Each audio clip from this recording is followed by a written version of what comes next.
Hey, so I just finished reading Socioecology and Psychology of Primates, which is a 1975 world anthropology book published by Moten.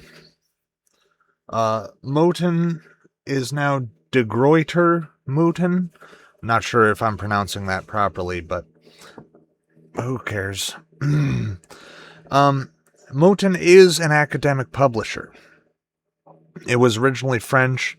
I guess it moved to America in the 50s and became an academic publisher. It is a valid academic publisher. This is an academic text, and you can tell just by reading it because it's all scientific studies. That's all it is. It's a collection of scientific studies, and there's a discussion section at the end of each section. So the first section of this book is about 240 pages. It is a very long section. It's the longest section in the book. And it deals with the socioecology aspect.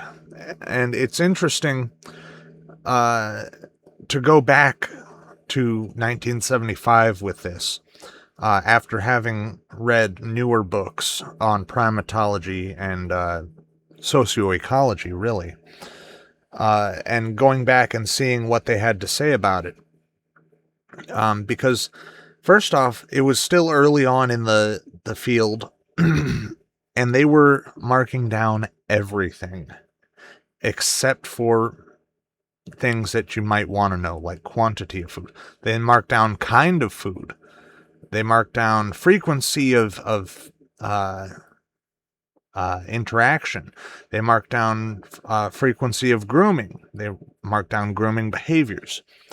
They marked down, like I said, the type of food, but not the quantity of food. So going back with newer knowledge, you can actually infer things from the type of food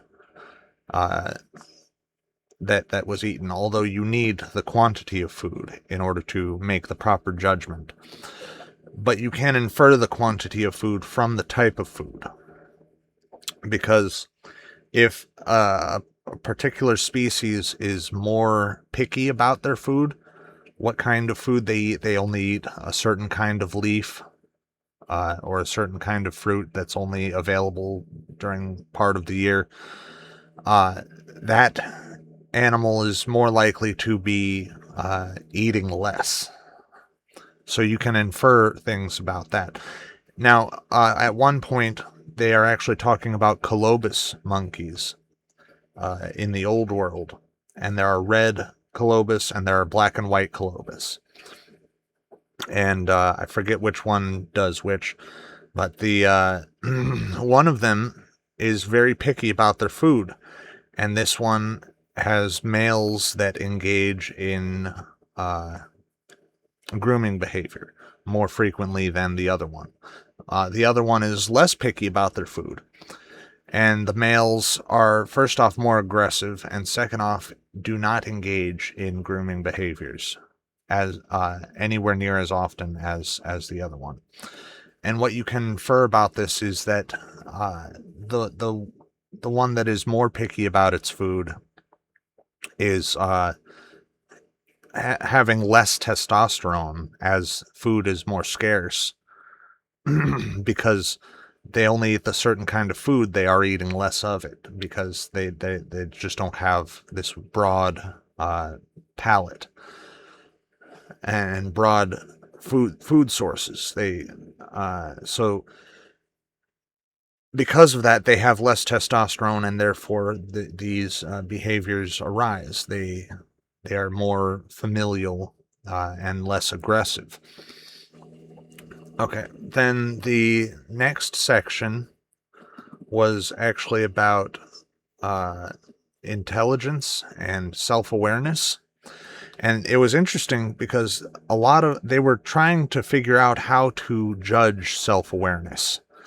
And this is actually the first place that I can think of that they would have come up with these tests, But the test that has become common is to knock out an animal, put a mark on it that doesn't have a scent or a tactile feeling to it.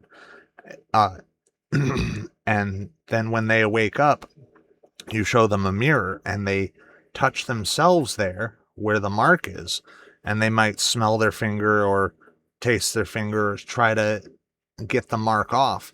They that shows self-awareness in the reflection, because you have to recognize yourself in a reflection in order to recognize yourself in a reflection. You have to be self-aware enough to do that. You have to be sufficiently intelligent to do that. And this book presents that as a novelty. This is brand new information. And so I can assume that 1975 or the 70s was the first time that they had done this. The next section is about language, and they actually talk about Noam Chomsky. And Chomsky's theory of language essentially says that humans are unique in having the ability for language comprehension. However, they actually disprove that in this book. They discuss the language capabilities of different apes in multiple ways. There's sign language, there is written language, and there is auditory language. And all three of these different apes are able to understand. So Chomsky was wrong that humans are the only ones with the capacity for language. So then the very last chapter, last section, is about tool use. And there's many, many primates that use tools. And they are a little broad with their definition of what a tool is, because they mark down some monkeys that throw sand without aiming, and they mark that as tool use. Or certain monkeys will be in the trees and they will drop twigs as a human walks by.